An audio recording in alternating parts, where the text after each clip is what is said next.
vai. Foi demais, cara. Eu fiquei com ela e acho que vou até namorar. Ô, Léo, eu não quero me meter, mas... Você não acha que só com o tempo as pedras rolam e perdem o limo? Não, de rádio. Mãe, o Léo ficou importante da noite pro dia. Mãe, ele tá até dando entrevista coletiva lá fora. Nossa, como eu fico feliz com isso, viu? Essa solidariedade que rola aqui na academia prova que, mais do que colegas, todos são amigos. Ai, que legal! Ai, que legal! Eu acho que eu entendi. Eu tô trancado com você aqui, né? Numa boa, assim, nesse calor. E a Thaísa tá lá fora. Carro, Urubu, para, pelo amor de Deus, Urubu! Fica fria, Betina. Fica fria. Calma que falta pouco pra gente ganhar essa.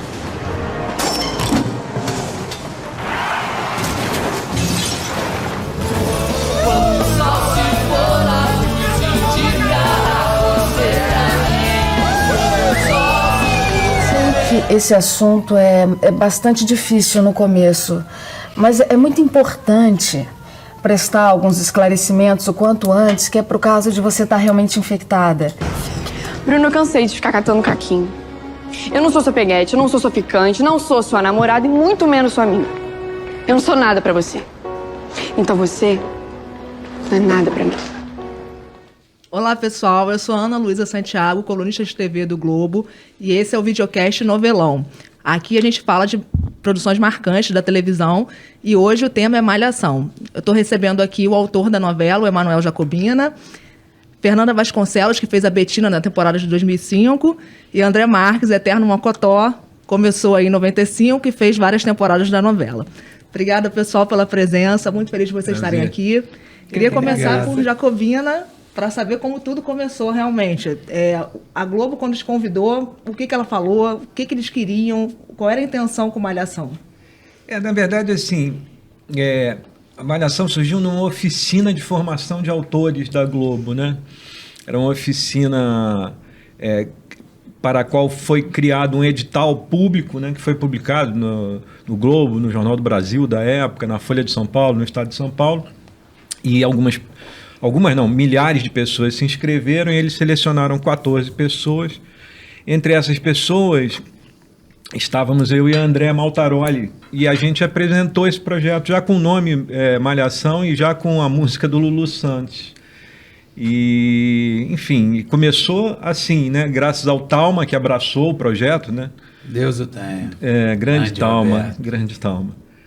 E foi assim que começou. Esse foi o início. E desde o início também a gente tinha essa coisa assim de descobrir talentos, né? Não só na parte dos roteiros, mas principalmente em termos de atores jovens, né? E aí surgiu essa figura aí, o André Marques, logo de cara, né? Mas como é que foi? Foram testes? Você fez? Como é que foi? Você fez? Cara, eu lembro que eu fazia um curso, aí todo mundo falou, vai ter um curso, um teste para soap opera, não sabia o nome da Malhação ainda, que era um conceito, que era uma novela, uma série longa, a gente não entendia nada. Aonde vai ser? Lá na Globo. Eu falei, eu não tinha essa pretensão de ir pra Globo, nunca teve essa coisa, fazer teatro e gostava de fazer bagunça em qualquer lugar. Aí eu lembro que eu fui, o teste tava Colatrello, Flávio Colatrello, que era diretor, Talma, e nesse dia tava seu Boni, pai. Aí eu falando rápido, eu até hoje falo, né, rápido, e aí eu comecei a falar, ele pegou um teste pro Léo, né, que é o Pablo Uranga que fazia. Agora eu comecei a falar, o Talma, para, dá o papel do Mocotó lá pra esse menino. Aí, depois você veio outro dia fazer, eu falei, não, decora, faça agora, senhor. Ele, você decora, então decora, daqui a pouco você faz. Quando eu comecei a falar, ele, primeiro vai pra casa, bota um lápis na boca, essa dicção horrorosa, mas você vai fazer o personagem, viu? Vou contar na sua cara. E isso foi, só que eu não tinha dimensão do que aquilo era. Eu não tinha essa noção, fazendo agora na Globo. E fui embora, falei, o cara falou que eu falo rápido pra cacete, que loucura, né?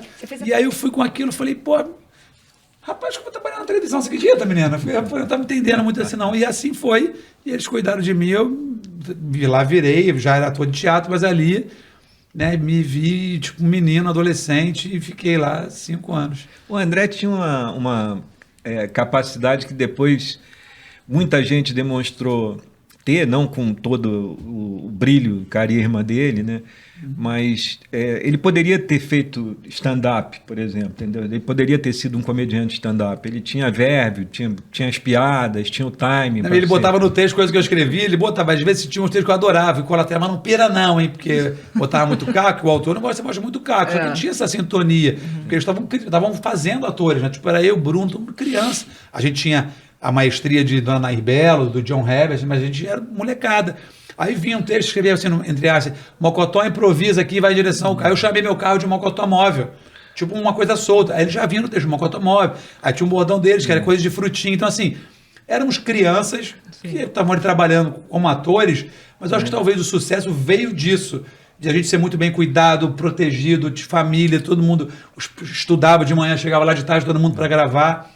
Então, acho que a gente foi muito feliz. A gente estava falando isso aqui, né? Aquele papo, fui feliz, não sabia. Mentira, já era feliz pra cacete, sabia bastante e morro de saudade, porque fui muito feliz. Ixi, meu Deus do céu.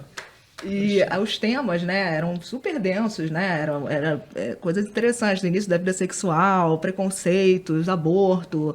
E acho que você que estava começando, você também, né, Fernanda? Era muito nova, né, quando fez. Tinha 20 anos. Acho que conversava com a vida de vocês mesmo também, em particular, em certa medida, né? Vocês estavam descobrindo também o mundo, enfim, tinham umas... Totalmente. E fiquei emocionada quando ela falou, malhação e tal. Porque foi a realização de um sonho, sabe? Tá aqui hoje para falar da realização de um sonho. Que é isso, eu também fiz teste, essa coisa do teste, de ir, passar por várias pessoas, o seu trabalho e você ser escolhido. E estar em contato com os atores mais velhos também, que legal. Ensinavam a gente. Além do texto também, que a gente... Bom, isso sempre, né? Até hoje eu aprendo muito com os textos que eu topo trabalhar, mas na adolescência... conversava direto, assim, o papo era reto, malhação com os adolescentes. Exato. Uma delícia, a gente era feliz de saber. A gente era feliz, eu fico vendo, assim, hoje, não só de televisão, que eu não vejo muito televisão, mas fico vendo, contando histórias, recebo muita mensagem no Instagram, gente, viva, não sei o quê, e vi umas coisas de malhação e tal, e aí, às vezes, quando me mandam uns links, eu reposto para eu assistir.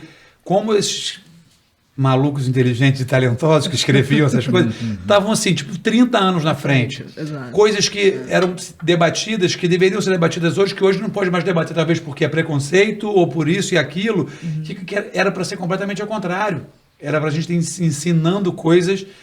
Eu vejo os adolescentes, minha filhada não é tão adolescente, mas eu vejo as pessoas de 14, 15 anos, a idade que eu tinha, eles têm uma filosofia, tudo bem que o mundo, né, mudou, mas falo, cara, a gente era realmente... de uma geração assim que a gente foi muito feliz em poder falar tudo como a gente falava. E eu vivi essa mudança de depois eu podia falar mais tal palavra, não pode falar isso, fala devagar, fala não sei o que lá, não de imposição, mas que ali a gente estava sendo feliz fazendo a nossa arte e levando para as pessoas em casa através do que eles escreviam, que a gente falava sobre preconceito, sobre sexualidade, sobre o primeiro amor, sobre as dores, né, das paixões, gente mais velha com gente mais nova. Olha como isso é atual e faz agora 30 anos que isso acontecer. Tem uma cena marcante sua, né? Que acho que o Mocotó chegava e falava, mas a menina levou camisinha pro primeiro encontro. Muito marcante essa cena, né? E uma coisa se ela for estar mal intencionada, ela tá mal intencionada, cheia de maldade no coraçãozinho dela e tal. E eu sou um homem de 45 anos hoje, né? Que eu acho incrível quando eu saio com a mulher, ela tem a camisinha na bolsa. Por que só a gente que é homem tem que ter? Exato. Entendeu? Você vê, o personagem ele não estava sendo machista, naquela criação dele era um absurdo. Você vê que talvez pessoas viram aquilo, como minha mãe, por exemplo, tivesse uma filha e falar, bote uma camisinha na bolsa da sua filha, mulher sim, para evitar doença, para evitar uma gravidez indesejada, enfim, whatever, entendeu? E teve algum assunto assim que foi vetado em algum momento? Não, assim, realmente vocês tinham uma liberdade grande? Não, eu acho que assunto vetado não teve. Eu não posso dizer que houve um assunto. E eu escrevi 6 temporadas como autor titular de Malhação e fui supervisor de texto de uma. Então, assim, nunca vi isso, assim, esse tema não pode ser abordado. O que acontecia, é natural que acontecesse na televisão aberta, né? Que atingia um número absurdo de pessoas, tipo 20 milhões de pessoas todos os dias, era que aquele tema, depois que a gente escrevia, eventualmente recebia observações por parte do departamento da emissora. E essas observações, em geral, eram observações sensatas, no sentido de que, por exemplo, a gente estava falando, digamos, sobre AIDS, né? Da Érica, né? Da Érica, isso foi em 1999, foi a temporada múltipla escolha, né? Foi.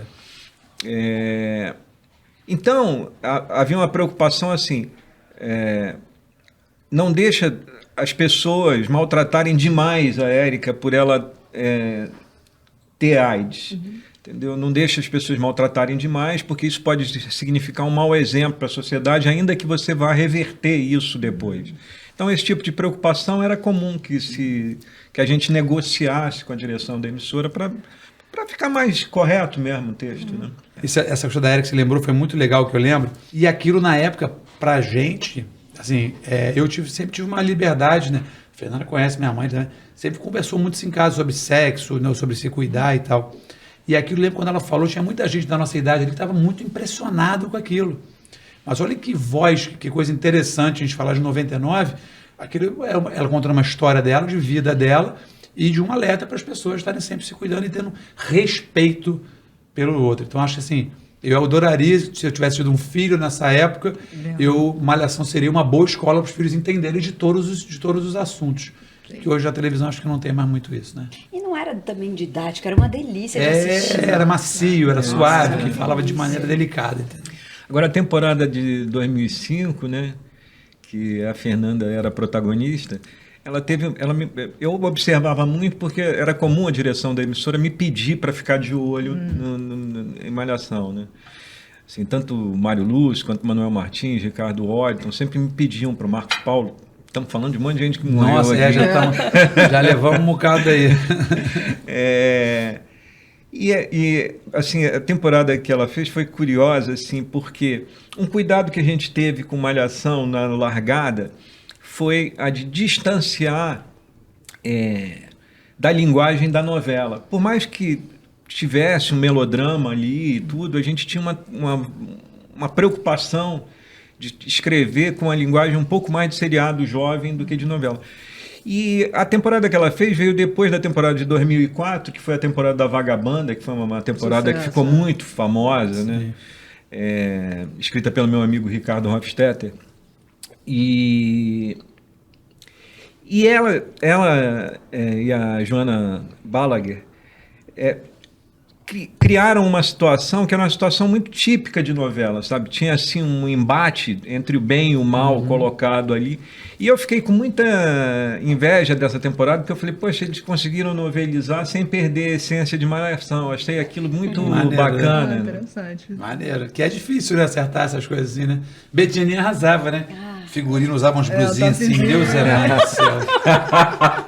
Sorte que a menina era bonita, que acho que era figurino, era Mara, era a Virgínia. Virgínia. Mas quem que era Eu tô te elogiando que você era uma baita atriz, só que o figurino você ajudava que você era bonita, mas aquela blusinha de Betina era o ó do Borogodó. Não era nada. Era o ó, pelo amor de Deus. E ela pegou pra ela, não foi pra ela. Ela pegou aquela personagem, ela usava aquela blusinha. Aí eu te contei que ela você tá usando essa blusa da personagem, você roubou lá. Eu amava, eu achava, era muito gostoso, era aquele universo, os diretores, o texto, eu amava, eu vivia aquele personagem. Eu ia te perguntar, Fernanda, a sua, por acaso, foi uma das maiores audiências de Malhação, né? Foi realmente... Não sabia, não é? Uma das maiores. E você estava fazendo a sua estreia na Globo, né? Como foi isso, assim? Porque Malhação era aquele furacão, né? A gente não tem dimensão, não né? tem. Isso que o André tá falando, a gente tem dimensão quando a gente vai no aeroporto e não consegue sair do avião, por exemplo. Que, né? Quando eu vi... porque Malhação mexia com um lugar ali dos adolescentes, então a gente era muito assediado nesse lugar de tirar foto e tudo, né? Todo mundo a gente não chegou a pegar o celular todos com câmera, só com câmera mesmo, câmera digital, câmera com filme, né? Como é? Autógrafo. Então, quando a gente saía pra ir pra ver os pais e tal, pegar um aeroporto, aí a gente tinha a dimensão de que aquilo... Porque Malhação era um trabalho intenso, né? A gente chegava cedo, assim, quem tinha escola ainda ia pra escola, fazia meio período, mas era um trabalho sério. Foi lá que eu aprendi a decupar um roteiro, foi lá que eu aprendi muita coisa, assim, sabe? A disciplina, era um trabalho... essa coisa de ter os atores mais velhos ali, não deixavam os mais novos naquele lugar da fama, naquela... Dava uma segurada até Era muito... o trabalho mesmo, o ofício do ator, sabe? Então, não chegava muito essa dimensão de você estar famosão. Porque era um trabalho muito sério, um comprometimento com a arte ali, com o trabalho do ator. Não era uma festa, né? E sempre foi muito bem acertado. A gente era muito bem O elenco mais tratado, velho, assim, vamos dizer, eram pessoas que foram escolhidas, muito bem escolhidas. Eu acho que tinham paciência com a gente. E a hora que a gente peguei Naí Belo, a Dona Naí já tinha 70 e poucos anos, e o John, mas todo mundo respeitava, porque eles queriam, porque ela... Eu fazia com a Rosa Maria Burtinho e o John também. Tá vendo aí? Só fera. Só fera. Então tinha um respeito. John Herbert, a história que ele tem no cinema brasileiro. De Deus. Nair Belo. Então, assim, acho que foi um presentaço, assim, pra todo mundo, pra todos então, nós. A gente não tinha essa coisa do glamour. A gente tinha mesmo o ofício do ator ali. A gente aprendia o ofício do ator, o ofício do trabalho, com tudo, né? Com o texto, com a convivência com as pessoas experientes. Mas você iniciando, você sentiu um peso grande da responsabilidade, sabendo que... Senti. Não, eu senti que eu tinha que ser... que eu tinha que ser, no mínimo ali, competente. Que eu estava num lugar que tinha muita gente me olhando. Isso eu senti. Mas foi bom. Era gostoso. Não era nada... agressivo e nem opressor, né? Não tinha pressão, mas também sempre foi estudiosa, talentosa, estudiosa, cabeçudinha. Mas acho que todo mundo que a gente trabalhou... Não, tinham vários que não eram estudiosos, talentosos, vários que não. Mas aí também não... Eu mesmo era só um carisma, mas o estudioso era zero. Não, mas aí o David Sorte, que escreveu o autor, escreveu um negócio pra mim, acabou dando certo. Você era cabeçuda, estudiosa e talentosa. Não, você sempre foi estudiosa, você de texto, tudo decupadinho, desmarcadinho, neonzinho, coloridinho. Mas é porque senão não dava conta, era muito texto, era bravo o negócio. Não, mas eles sofriam, porque assim, era muita gente. Eu não sei como é hoje, mas muito adolescente, a gente tinha muita gente em cena às vezes, né? Isso foi aumentando, que eu não me lembro no início, éramos 6, 7, 8, sei lá. De repente, os capítulos mais frente, tinha 40 pessoas, 50. Falei, gente, como é que escreve esse trem todo? E dava certo, menino. E hoje eu vejo pessoas comemorando que deu 5, 6 pontos, não sei o quê, dava 20, 30, era outros tempos, né? Ai, fui feliz, menino, graças a Deus. Essa temporada dela e a temporada da Vagabanda chegavam a dar 40 pontos. Isso, 40, hoje tá dando 40, não dá nem Super Bowl, tá dando 40. Quase o dobro da novela das 8 hoje. É isso. Sim. Nossa. Outros tempos, né? Não tinha tantas coisas de internet, mas era um sucesso mesmo, vou te falar. E você falou um negócio legal, eu percebi. Eu sou de Niterói, né? E aí eu matava a última aula, pegava o aerobarco ali e pegava um táxi até o Jardim Botânico, que não tinha Projac ainda, ia pra Cinédia. Cinédia, isso. E aí eu saí, né? Meu cabelinho amarradinho, bonitinho. Aí um dia eu tô assim, saí do meu Guelho Sac Centro, minha escola. Eu saí, fui comer um salgado e tô vendo o pessoal me apontando. Aí eu... Falei, cara, meu nego tá me reconhecendo aqui, hein? Aí eu falei, cara, acho que eu tô ficando famoso, acredita, menina? Eu não tava entendendo aquele. E aí virou, eu falo pros meus amigos, assim, os filhos dos meus amigos, Titi, se fosse hoje, se fosse de internet, a gente era assim, popstar. E aí chegou uma época que eu não conseguia mais sair da escola para ir pegar o aerobarco, que eu ia a pé da minha escola até o aerobarco. Aí tinha um motorista que me pegava ali, me levava até o aerobarco para poder eu atravessar, porque assim, era coisa de, assim, era mesmo, uma loucura. Se fosse hoje em dia com a internet, a gente era muito... a gente tava... Era uma coisa assim, porque não tinha o acesso que as pessoas têm hoje. Então, assim, eu lembro que minha mãe ficava sentada, a gente ficava até 2 da manhã respondendo carta, cara. Nossa, carta. Você recebia aquelas cartas Recebia, da Metro, eu fui campeão lá, de carta um bocado de ano. E minha mãe a gente fazia questão, que eu acho que é igual você responder, tirar uma foto agora, você responder uma mensagem. Na época era a maneira das pessoas que gostavam de você se comunicar. Então eu tinha 5, 6, 7 cartas ali com uma foto diferente. Minha mãe catalogava tudo na mão, a gente respondia tudo. A gente mandava fotinho junto autografado. Que legal. E você é o lembra mínimo. a maior loucura assim, que um fã fez? Você lembra dessa? Eu tinha uma que faleceu já, Sheila. Você lembra de Sheila, uma fã minha? Ela faleceu. Essa era minha fã, ela era muito minha fã. Muito minha fã. E ela tinha uma deficiência e era muito minha fã. E aí um dia, eu lembro que eu estou saindo no Projac, já estava uma confusão danada, aí os seguranças, eu fui lá fora, eu sempre fui, né, da galera. Eu falei, poxa, André, a sua fã Sheila deu uma coça na menina aqui, falou que você estava gordo. Eu fui nela, falei, Sheila, ela falou que você estava gordo. Eu falei, mas eu tô uma bola, Sheila. Eu tô gordo, Sheila, mas ela não pode falar que você está gordo. E aí eu lembro que aquilo, ao mesmo tempo que eu fiquei muito nervoso, falei, pô, será que vão me mandar embora? Ela bateu. E ao mesmo tempo eu vi ali, eu respeitei a coisa do fã, ela me defendeu, sacou? Sim. Então essa paixão me fez mais ainda valorizar quem gostava de mim. Sim. E também de passar para as pessoas que, pô, não é errado, você pode não gostar, eu sou Flamengo, você é Vasco, a gente não pode brigar por isso. Sim. Eu vejo hoje famílias, pai, mãe e irmãos que não estão se falando porque um é de direita e outro é de esquerda. Então uma palavra que na minha vida, que eu acho que até a Globo me criou isso na minha criação de minha mãe também, é respeito. Se você tem respeito, você vai minimizar sua margem de erro em vários assuntos.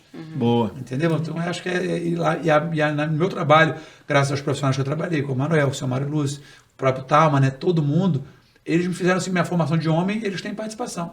Total. De respeitar as pessoas. Muito respeitar. Legal. Isso até hoje eu respeito, independente do cargo, acho que o respeito é a base para você se dar bem. Assim.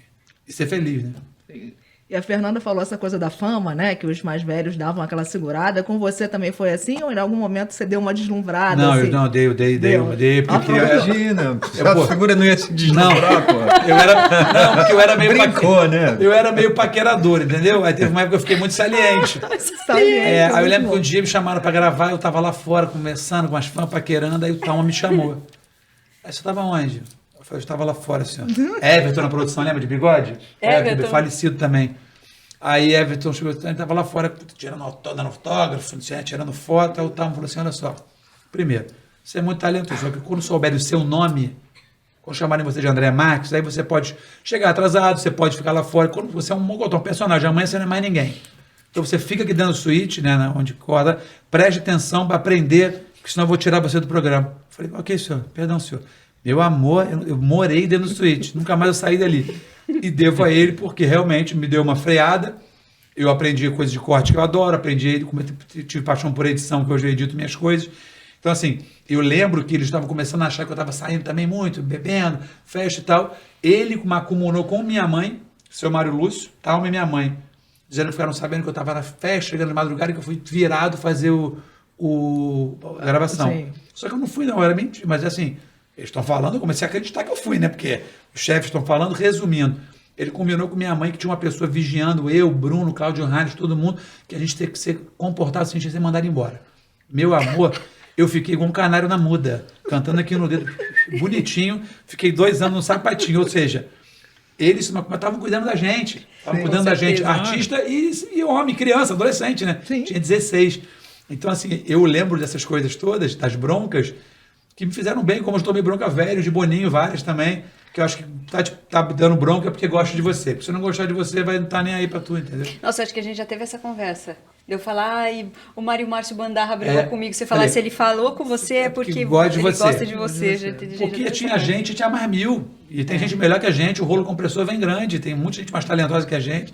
Então a gente chegar lá até dá, mas ficar lá é o mais difícil. E aí você tem que rebolar, filho. E, Fernanda, eu lembro que algumas protagonistas já deram entrevista falando de como era difícil na época a coisa da pressão estética, né? Que já... Hoje existe ainda, mas acho que, não sei, naquela época talvez fosse mais cruel, não sei como é, assim, mas algumas já deram entrevista falando disso. Como foi pra você, assim, nessa coisa de protagonista, as pessoas jovens assistindo, como era na época isso? Eu lembro que eles me incentivavam a comer saudável, assim. Eu lembro que era uma coisa assim, vamos comer saudável, não tinha uma pressão. Mas a única vez que eu me dei conta de que essa coisa da estética realmente pegava foi quando uma jornalista falou assim pra mim, nossa, nós ficamos tão felizes vendo você, uma protagonista mais cheinha na tela, e abrir espaço para mais pessoas cheinhas. Aí eu falei, ué... Me chamou de gorda, me chamou educadamente de gordinha. Eu falei, sério? Aquilo bateu uma coisa estranha na minha cabeça, mas...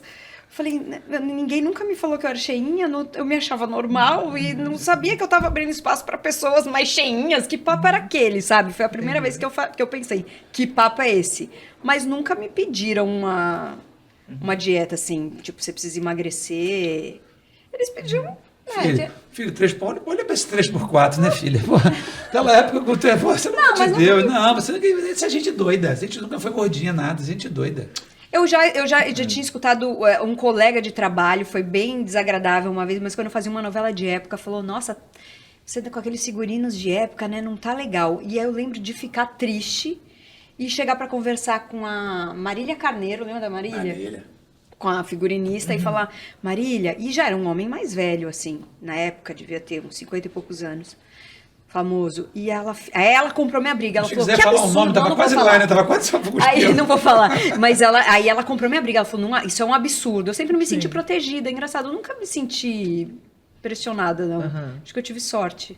Ou eu tava preocupada em outra coisa e não percebi. Mas eu acho que na matemática, né, o Mariel sabe disso, nós somos dois aqui atores e ele escreve para todos os tipos de personagens, né? E há vários atores diferentes. Eu cresci, eles me acompanharam, eu entrei magrinho, fiquei gordinho, fiquei obeso mórbido e tal. E as pessoas me falam, eu tenho maior gratidão à Globo, né? Fiquei 30 anos quase, nunca me mandaram emagrecer, me davam conselhos, porque você é talentoso, sua saúde, não sei o que lá. Quando eu resolvi fazer uma lipo, assim, o Mário Lúcio ligava para eles, com certeza, bota uma que eu tava tipo 20 dias fora para eu ir lá emagrecer. Quando fui operar o estômago, fiquei nervoso, mas quando eu voltava, eu perdi meu emprego, cheirei, vai embora, cuida da sua saúde que a gente cuida de você. Então, assim, nunca me impuseram, nunca me proibiram de falar sobre X, Y ou Z e nunca falaram, assim, cara, a gente está preocupado com a sua saúde, você não vai chegar a 40 anos, que era um número, né? Porque ele estava gordo, fumava. Então, assim, acho que a gente sempre foi muito bem cuidado, tudo foi oferecido para te ajudar. Quando eu fui operar o estômago, me deram toda a estrutura para operar o meu estômago. Só que nunca foi colocada uma imposição da beleza, que cada vez é maior. Sim. A Fernanda é um bom exemplo, que era a protagonista é linda, mas você vê, nunca foi colocado isso, pelo menos na nossa época, nunca aconteceu isso. Todo mundo tinha, cada um contava suas histórias e com respeito como cada um e era. Eu lembro assim. que tinha eu escuto, né, muitos casos dessa pressão da beleza, mas eu lembro que tinha uma enorme valorização do talento. Assim, as pessoas valorizavam muito o talento.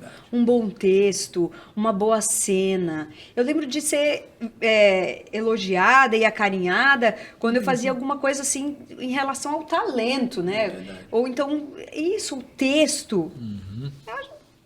Era isso que eu sentia da época.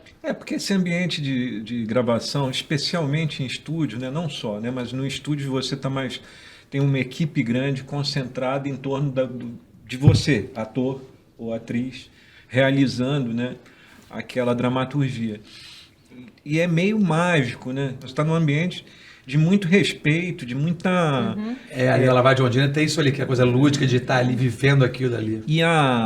Então, quando uma atriz faz uma cena e você percebe toda a carga emocional que ela te traduziu, todo o grau de realismo que ela conseguiu imprimir ali, realmente você fica emocionado com aquilo, né? E eu acho que a Globo tinha essa característica muito forte, né?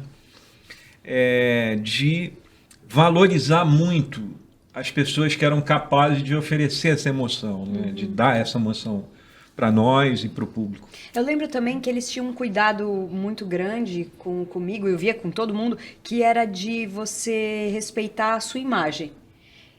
Para você descansar a sua imagem, para você ter a sua vida, para você conseguir fazer as suas coisas no off, para você chegar com mais gás, né? E não aparecer em tudo, né? A gente falou disso. Se fosse sábado no Caldeirão, Hoje por exemplo, não. o Mário Lúcio não ia deixar você ir no domingo no Faustão nunca. Hoje, se você não aparece, você morreu. Cadê fulano? Morreu?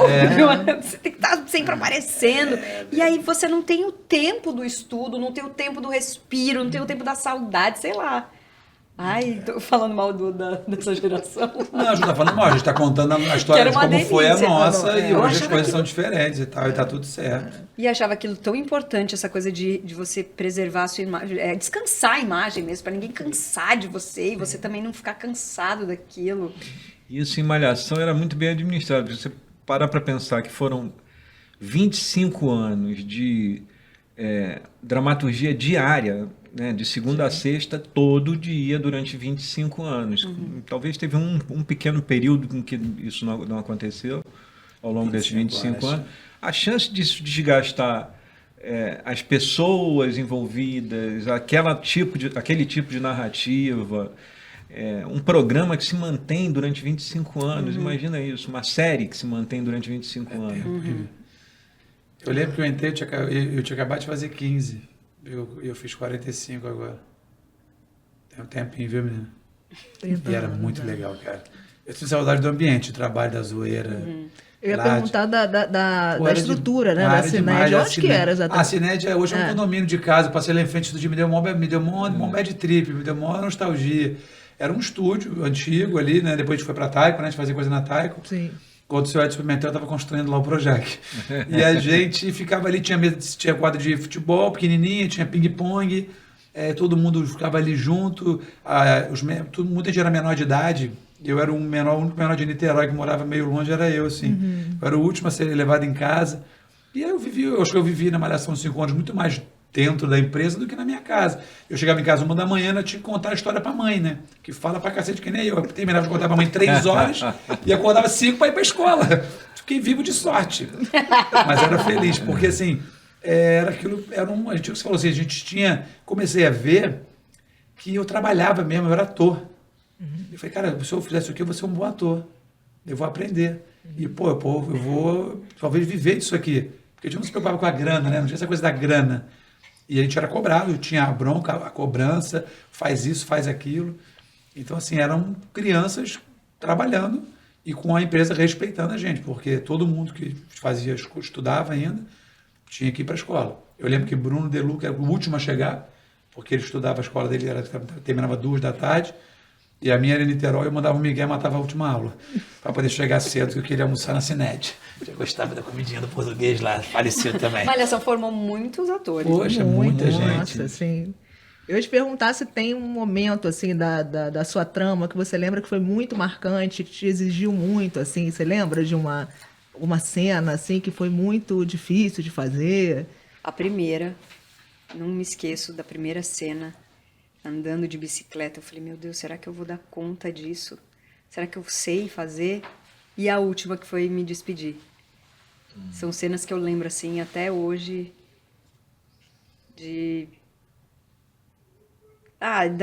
do meu crescimento, assim, sabe? De será que eu vou dar conta? E a última de olhar e falar, poxa, me sinto capaz, sabe? Foi bem interessante. E me despedir também, porque eu saí e muitos atores ficaram. Então, essas 2 cenas. E André? Todo mundo ia embora, eu ficava, menina. Foi o último a ir embora. E eu sou libriano, choro pra caçamba, né? E aí eu lembro que sempre chorava. E aí uma época comecei a ouvir uma coisa, até comecei na época com a Jacobino, com a Patrícia Moré. Eu falei, cara, eu preciso ir embora, nunca mais vou fazer nenhuma, não vou conseguir fazer uma novela. Porque aquela coisa, você vai ficar marcado como Mocotó. Porque tinham personagens que ficavam. E eu comecei a ouvir de pessoas superiores, eles chamaram, sonho de qualquer ator ser conhecido como personagem de sucesso. Então já tá bom pra você saber. Eu falei, mas eu queria fazer outra coisa. Aí eu lembro que eu fui somar a luz, no final do ano você sai. E assim eu fui ficando. Aí no final do ano tinha a cena de despedida do elenco. Aí a Mocotó casou com o Cacau, com o Juliano. E o Juliano foi embora e a Mocotó ficou sozinha. Eu falei, eu vou morrer sozinho aqui. Aí no último ano só tava aí o Bruno Deluca, só sobrou a gente. Bruno me vai embora, menina. Eu fiquei sozinho, falei, não tô acreditando que eu fiquei sozinho. Fiquei muito arrasado. Não sabia disso, não. Eu fui a última a sair da minha geração. Aí depois veio Barrão, aí veio o Serginho Ondiakoff, foi essa transição. E aí eu falei, cara, não tô acreditando que eu vou ficar. Aí eu fui, lembro que no Ricardo Rocha. Falei, senhor, eu preciso fazer alguma coisa, uma novela, alguma coisa, menina. Final do ano você sai. E eu briguei para você não sair o que eu pude lá. Porque ele fez uma. Muito legal. Ele deu uma virada legal pra caramba, né? Porque é óbvio que ele é ótimo ator de comédia, isso é indiscutível, né?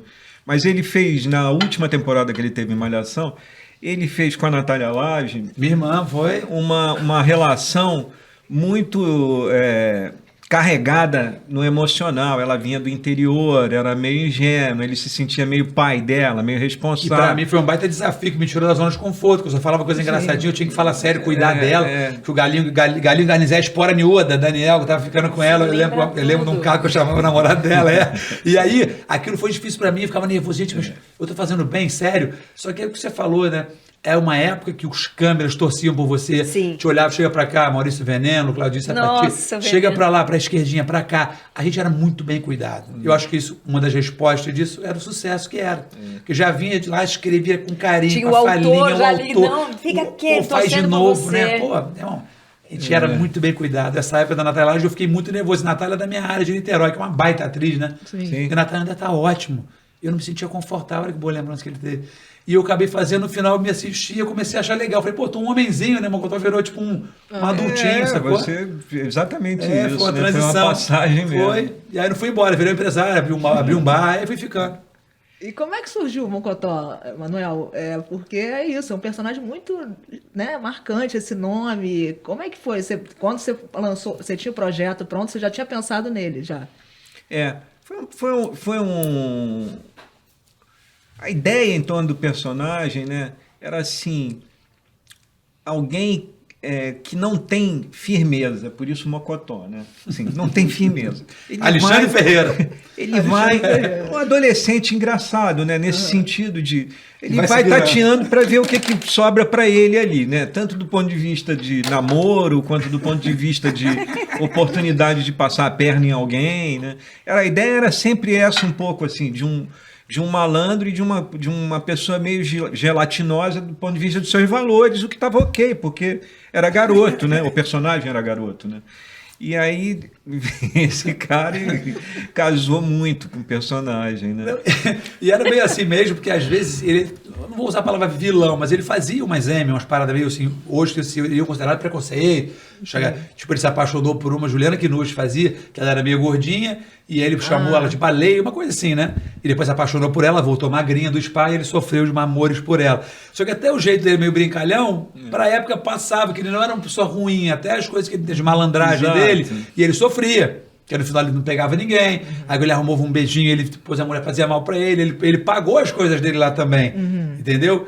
E eu me identificava com a minha vida, hoje vendo de fora, eu vivia algumas coisas, a gente tinha umas coisas pessoais que eu botava pra ele, mas tipo e às vezes, cara, de comportamento, ou de brincar, e às vezes passava pra mim, se vai fazer essa parada aí, vai se dar mal, vai dar ruim pra tu, já viu que lá com o personagem já deu M, né? Só não fazer isso não.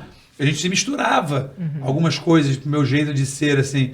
E eu levei muita coisa que eu aprendi com que era, né, que eles escreviam para fazer. Falar, isso aqui vai ser legal para mim. Isso aqui O preconceito é uma dessas, porque eu fui um cara que entrei lá magro, virei obeso. E olha como é que vida doida. E eu lá zoei uma personagem que dava fofinha. Sim. Né? Foi o que a gente gordinho fala fofinho porque parece uma defesa, né? Mas... E depois eu vim virar obeso móvel, olha como é que a vida é. E sofri esses preconceitos também na minha vida pessoal. Exato. Lá no meu trabalho eu nunca sofri, por exemplo. Mas eu sabia, eu ia para casa, eu chorava sozinho. E uma época teve uma mudança, que saiu a direção, todo mundo gostava, saíram eles, entrou um time novo. E meu personagem era protagonista, eu tinha uma fala por dia, assim. Eu me senti meio que abandonado, assim. Tiraram isso porque eu engordei, não sei o que lá. Foi uma época que foi Lombardi, né, que teve umas mudanças. Sim. E eu comecei a me sentir assim, eu segurava no carão, mas eu chorava sozinho em casa. Porque a gente tem que ser fortão, né, para não deixar as pessoas te botarem para baixo, mas eu tinha minhas dores. E aquilo me deu um impulso para tentar o tempo e emagrecer. Mas eu lutei anos contra a obesidade e tal. Então você vê, né, caminhos que se cruzaram com um personagem meu que um dia foi preconceituoso por obesidade com uma menina. Então acho que tudo, não me arrependo, faria tudo igual, teria voltado no tempo, acho que as coisas aconteceram no tempo que tinham que acontecer, eu aprendi bastante com as coisas boas e ruins que ele também fez, entendeu? Foram poucas as ruins, ele era muito mais legal do que ruim. Tem só um exemplo para dizer como é que a vida se mistura, entendeu? Agora é curioso como o espaço de comédia e malhação, ele encontrou em personagens masculinos, jovens, né? Caíram no gosto do público, né? Os personagens de comédia masculinos, jovens, caíram muito no gosto do público. Eu tenho a felicidade de ter criado no papel, né? Porque de fato quem criou mesmo é quem foi lá para frente e botou o carão, né? Mas no papel, criado no papel, o Cabeção do Sérgio Randjakov e o Maicon do Marcelo Melo Júnior, né? Que fizeram muito sucesso também. Eram pegadas diferentes, né? Assim, porque o André emprestava muito das dúvidas, das angústias, da ansiedade dele, né? Assim, essa coisa de falar rápido e tudo, que você vê aqui que é dele mesmo, ao personagem que estava lá escrito no papel. E então ele ficou muito marcado na memória do público. Muita gente pensa assim, o Mocotó foi o personagem que ficou mais tempo, o André Marques foi o ator que ficou mais tempo em Malhação, mas não é verdade, assim, ele ficou muitas temporadas, mas tem outros personagens que ficaram mais temporadas que ele, né? Assim, por exemplo, o próprio Cabeção do Sérgio Randiakoff ficou mais tempo do que ele. Eu voltei depois, menina, voltei depois... Há uns 12, 13 anos atrás, eu voltei lá de Mocotó. Pra dar aula pras crianças, foi bem engraçado. Mas você ficou pouco? Foi uma participação de uma semana e chorei tudo quando fui lá de emoção, de saudade, foi legal. Agora eu tenho uma pergunta para Fernanda, eu queria te perguntar, mas na tua temporada, você tinha uma sensação de estar fazendo novela? Você tinha essa sensação? Eu não tinha essa referência. Então eu não tinha referência, porque foi meu primeiro trabalho. Então eu não sei. Você não tinha termo de comparação. Não tinha. Eu embarquei naquilo, o texto me levou. Eu realmente embarquei e eu vivi aquela personagem. Mas essa sensação que hoje você fala, putz, isso aqui é meio cinema, isso aqui tá mais... Não tinha, porque eu não tinha essa referência. Entendi. Porque para nós, olhando de fora, pelo menos para mim, olhando de fora, era muito claro, assim, que tinha uma marca diferente um pouco, assim. Quer dizer, você era uma menina boa, ingênua, né? Assim, a tua personagem, a Betina, né? A Betina era isso. E a Jaque era o oposto disso, né? Assim, Jaque era a Joana Balaguer, né? Isso. Era meio o oposto disso, assim, como se fosse uma pessoa que estava sempre vendo o lado negro da força, evocando o lado negro da força. Mas eu lembro que quando eu fiz o teste, e depois eu passei, e quando me colocaram um figurino, que não era esse, o Ricardo Washington falou, não, ela já é muito... Essa boazinha, tira, bota ela de calça jeans, corta, bota a barriga dela, bota ela de cueca, porque eu acho que... Não sei se tem a ver com sabe o Ricardo Washington, né? Porque o texto já empurrava para isso mesmo, né? E ela já era docinha assim, a carinha dela já era assim. Mas não sou docinha. Não, filho, isso aí você enganou os outros, a mim não. Mas o Ricardo... A mim enganou. O nosso querido autor, você conseguiu enganar. Mas o Ricardo, eu lembro do Ricardo olhar e tinham florzinhas, era uma coisa bem delicada, figurino. Ele falou, pelo amor de Deus, bota ela com uma cueca aparecendo, um sapato bem grosseiro no pé. E aí vem a importância, né, da direção, né, do figurino, assim. Lá era tudo muito bem, meu irmão, te falar, era muito bem feito. Tudo encaixava, assim, né? Dava tudo certo. Tem coisa que você olhava assim, isso aí não vai virar, né? Às vezes um personagem que vinha de algum colega, não tá... Dava certo. Né? E André teve aquela temporada de 98, né? Que foi ao vivo, que é uma loucura, né? Você fazer uma novela ao vivo ali. Isso aí foi, viu, mesmo? E aí, isso te despertou um pouco também a coisa da apresentação, porque você meio que dava uma apresentada ali, né? Foi lá na casa do Mocotó que era. Aí eu tinha certeza que eu ia ser mandado embora nessa época aí também, porque teve um negócio no computador, que na época não tinha, né? Era Mirk, sei o quê, eles não tinham controle, apareceu um monte de coisa escrita na tela, eu falei, pronto, perdi meu empreguinho, que eu acabei de começar. Aí eu lembro que, nessa época, o seu Cana, assistente de estúdio, ficava ali, Talma tava lá até, seu Cana. E aí ele falou, se der algum problema, eu vou te fazer um sinal para sair do ar. E quando eu li os negócios, quando ele tá deitado no chão, assim, pra mim, ó, pra sair do ar, eu falei, eu acho que a gente vai fazer um comercial, que eu acho que é um dá tchau pra aquela câmera. Fazer um comercial. Bom, saímos do ar, eu falei, foi ser demitido. E aí, menina, fiquei muito nervoso. Aí eu lembro que era Marluce nessa época, né? Era. Aí eu recebi umas flores, alguma coisa, né? Dizendo que, dando parabéns e tal. Eu falei, poxa, eu queria ser esse negócio de apresentar, achei legal. E aí, na verdade, depois foi a obra dele, Deus o tenha, de paixão, o Máriozinho deve estar vendo a gente também, vai ficar feliz. Seu Mário Lúcio me ligou e falou, você não quer fazer reportagem para o video show? Eu falei, vou. Eu não sou repórter, não vou. Ele, não, mas vai lá fazer, você vai ser ótimo. E aí eu fui, menino. Aí dei uma ideia de malandrinho, né? Que, pô, já que eu vou chegar de meio que de paraquedas, que eu não sou jornalista, vou chegar de paraquedas mesmo. Aí fomos fazer a matéria chegando de paraquedas. Pô, baixou minha pressão, saiu sangue pelo meu nariz. Acabei com o meu dia, foi um horror a matéria. Porque achei que era jovem, esperto, né? Mas aí me encantei. E acho que ali me despertou. Falei, poxa, porque eu gosto da personagem, de fazer o que você escreveram para você fazer, mas ali era você, né? E aí, o seu Marusso, que tem responsabilidade nisso, seu Talma, E eles foram inventar isso aí, eu fui indo. E aí fiquei. Eu fiquei uma fera. Eu falei, pô, agora todo ator quer ser apresentador, não é possível. O cara é talentoso, sabe fazer teatro e tudo, quer virar repórter de TV. Não, e o meu foi muito natural, né? Porque assim, a gente se encontrava depois nas feiras, nos congressos, pô, vamos voltar a fazer. Eu falei, cara, me chama que eu vou. Só que foi para um caminho meio que natural, assim. Sim. E eu lembro que nisso tudo, eu tive a minha coisa mais cara de pau na vida, né? Eu queria pedir um aumento, menino. E aí eu achei um absurdo. Aí eu fui conversar com a chefe lá, ela mandou flores. É isso, a Marluce. Um negócio de vidro, as flores, copos de leite. O negócio deve ter custado 1.000 conto, aquele negócio. Aí eu falei, vou mandar um igual para agradecer. Só que eu fui lá pedir um aumento, não me deram nada. Aí eu mandei, só que eu mandei assim, uma dúziazinha naquele de saquinho de plástico mesmo, normal. E aí meu bilhete foi, nunca me esqueço. Obrigado pelas suas flores, doutora Marluce, né, tal. Gostaria muito de mandar iguais, só que eu liguei para lá, é uma fortuna com esse negócio de vidro, cristal. Estou mandando esse saquinho de plástico, vai que você dá uma melhorada no salário, eu quero te dar presentear com flores iguais. Mandei, falei, mãe, você vai fazer isso? Eu falei, vou fazer isso. O meu telefone toca, a secretária, você é uma dona Marluce, quer falar com você. Dona Marluce, você é cara de pau, né, menino? Que cara de pau? Vou te dar o aumento. Olha aí. Filho, depois disso era muita flor. Flor nunca teve nenhum aumento. Nunca mais teve nenhum aumento. Nunca mais teve nenhum aumento. Mas cara, teve flor. a André já negociou aumento pra mim. Fui no seu Mário Lúcio. Falei, a menina tá fazendo um sucesso. A menina morreu na novela. Ela virou um fantasma, voltou de tanto sucesso que ela fez. Você vai querer dar isso de aumento pra ela? Isso é um absurdo. Eu lembro que ele falou, quanto você tá ganhando? Você ganha quanto? Ela X. Só que assim, o X era, sei lá, 10 X menos que o meu, e o meu X já era pequeno. Mas falei, isso... Não, isso ela fazendo página da vida, perdão. Página da vida, sim. Eu fui lá e falei, seu Mário, a menina é um sucesso. Vamos levar pra outra emissora. Sabe quanto que a menina ganha? Sei lá, X, ela só ganha X. Ele conseguiu. Falei, consegui. Ele conseguiu meu aumento, ele conseguiu. Eu foi ganhei. pagar mais do que eu devia ter pegado uma comissão dela. Acho que ele falou, quanto que o André ganha? Eu vou botar mais. Mas vou te falar, você vê, essa coisa da proteção, que eles protegiam a gente mesmo, era isso. Porque a gente sabia que ia lá, passava a mão, te dava um carinho, sabia o nome, a porta do bonde era aberta para todo mundo. Sim. Seu Mário Lúcio. Então, assim, você se sentia protegido. Não tinha o aumento, mas você ficava feliz, estavam te vendo. Sabia? Seu Mário Lúcio ligava pro suíte. Ô, tu tá com essa camisa há 4, 5 dias no ar, uma camisa laranja, nunca me esqueço disso. Aí colateral, não, mas que não tinha uma continuidade, pode regravar tudo e mudar a camisa dele. Então, assim, estavam vendo a gente, sacou? Entendi. Eles estavam vendo. E isso a gente se sentia protegido.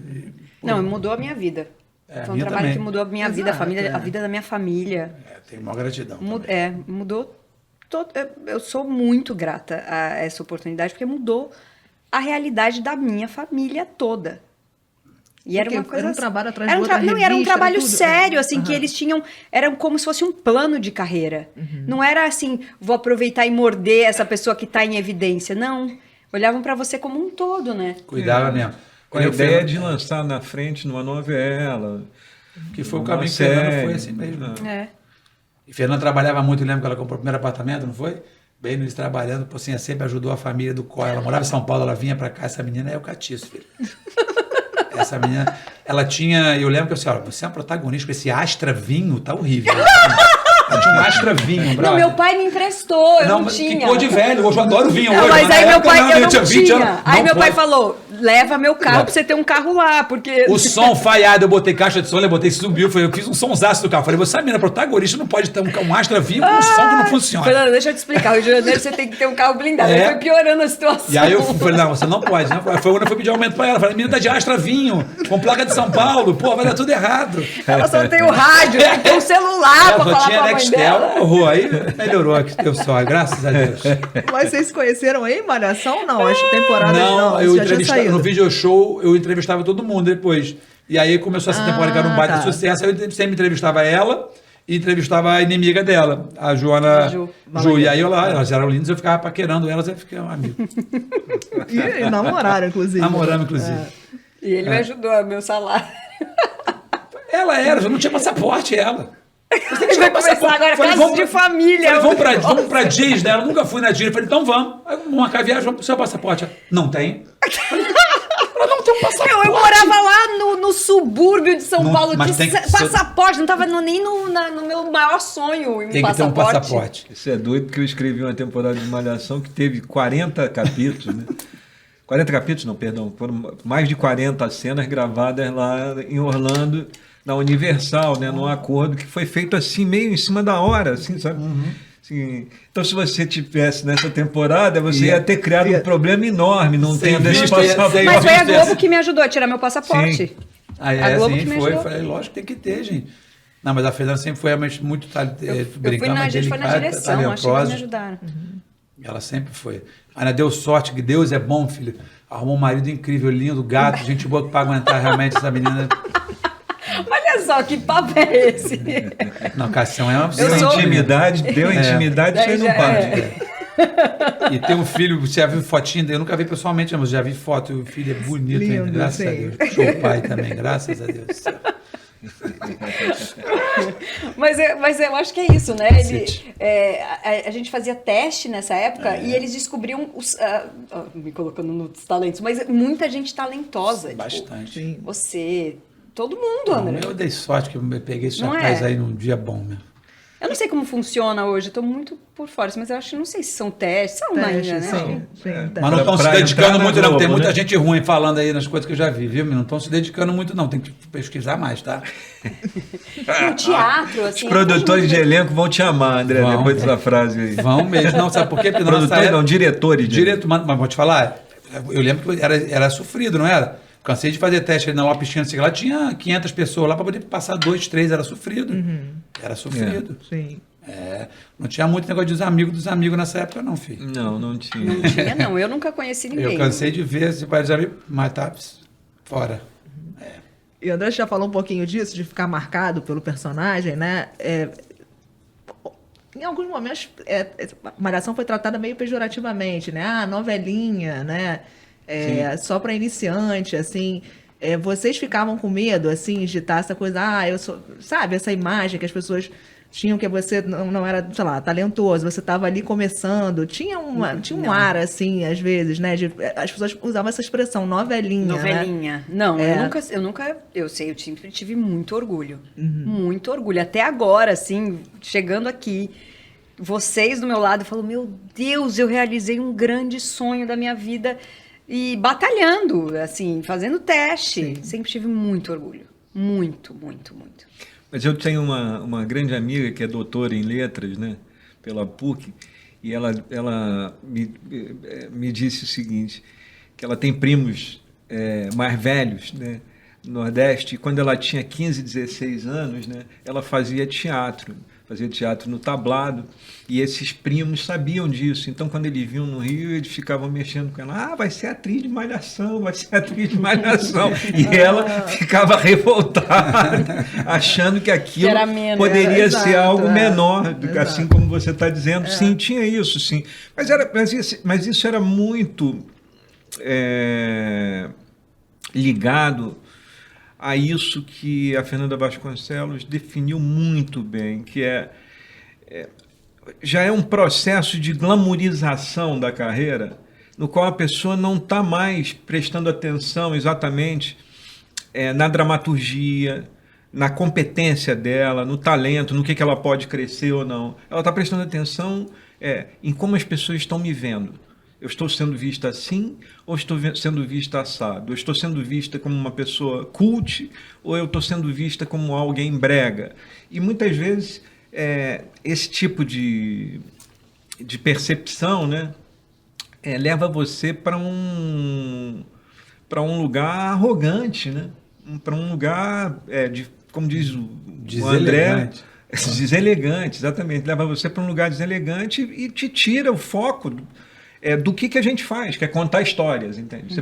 Você para de prestar atenção nisso, porque você está prestando atenção demais em se a sua imagem está favorecida ou não dentro do processo. Isso é muito chato, né? Péssimo. Ele falou um negócio, ele falou tudo, porque eu lembro disso, eu tenho um orgulho, tenho até hoje, você vai ficar, só vou chamar você de Mocotó, que bom, então fiz sucesso, sempre foi a minha resposta. A gente tinha um preconceito de gente do nosso meio, de atores, de atrizes, diretores que faziam novela das 6, das 7, das 9, lá das 11, hoje, né? E tinha uma que de zoar, vai fazer Malhação, hein? E veio de Malhação, tinha esse coisinha. Eu ficava bem irritado, tá? Eu defendia a minha galera. E aí eu tinha um colega da novela das 6, dava uma zoada, eu falei, estamos entregando para vocês com 30, vocês estão caindo para 23 pontos, só para avisar, tá? E mesmo se fosse mentira, eu inventava. Não tava nem aí. Mas normalmente a gente entregava só para cima mesmo. Não, eu defendia a minha equipe. Altos, Eu defendia a minha equipe, não. Estou fazendo malhação. Estou no ar há 4 anos direto. Estou recorde. Ninguém ficou no ar 4 anos direto. Eu estou lá há 4 anos já. Cara, praticamente todos os autores titulares de Malhação se tornaram autores de novela. Sim, aí tá doido. Olha que escola. Olha essa escola. Praticamente todos os protagonistas, ou quase todos os protagonistas de Malhação, se tornaram protagonistas de novela. É isso aí. Então, a resposta é muito simples, né? Você aprendeu isso aonde? Né? Aonde você se formou, né? Para se tornar esse autor titular de novela das 6, das 7, até das 21 horas. Todos os atores que apareceram, nasceram lá, fizeram sucesso em novelas e tal. Só eu que desandei, que fui lá para virar apresentador, mas todo mundo fez sucesso. Teimoso, né? Teimoso. Mas a escola, você vê que a escola, eu lembro que Carolina Dickmann, ela já era famosa que ela tinha feito Sex Appeal, né? Antes de Malhação. Sim. E eu lembro que, essa coisa que ela fala que ela é durona, que ela é difícil de lidar, né? Eu adoro ela. E ela é realmente mais séria. Eu lembro que na Cinédia ela falou assim, menina, a gente fez a leitura, tu é muito engraçado, você é muito talentoso. Vamos falar, você é muito legalzinho. Você tem que ser firme, estudar, se você vai fazer um baita sucesso. Que eles estão, usou a palavra alvoroçados, sei lá, que estavam já com preconceito com ela, que ela tinha vindo de um negócio. Olha a cabeça dela. E ela tinha razão. A gente fez um baita sucesso e as pessoas no início tinham aquele glamour, que era Malhação, e depois de uns anos, a pessoa se acomodou, não olha mais para isso, não olha para o talento, não olha para as pessoas aparecendo, já estão com uma visão completamente deturpada da gente. Estava saindo um caminhão de gente dali, não era só, eu estou te falando, eu vi Betânia, que era operador de áudio, virar diretor-geral de engenharia de som. Eu vi Cabo Man, vários caminhões viraram as maiores câmeras que tem hoje, trabalhando até hoje, que os filhos hoje são grandes cameramans também. Não era só de elenco, a gente está falando de fotografia, luz, direção, produção, roteiro, roteiristas, autores. Era uma baita escola, você estaria fazendo que a escola do outro, né? Era uma máquina. Eles iam estar fazendo o que a Globo tinha, né? A oficina, mas lá era uma oficina ao vivo, né? Em tempo real. Então, lá era para valer, já não era mais lá oficina. Era valendo, né?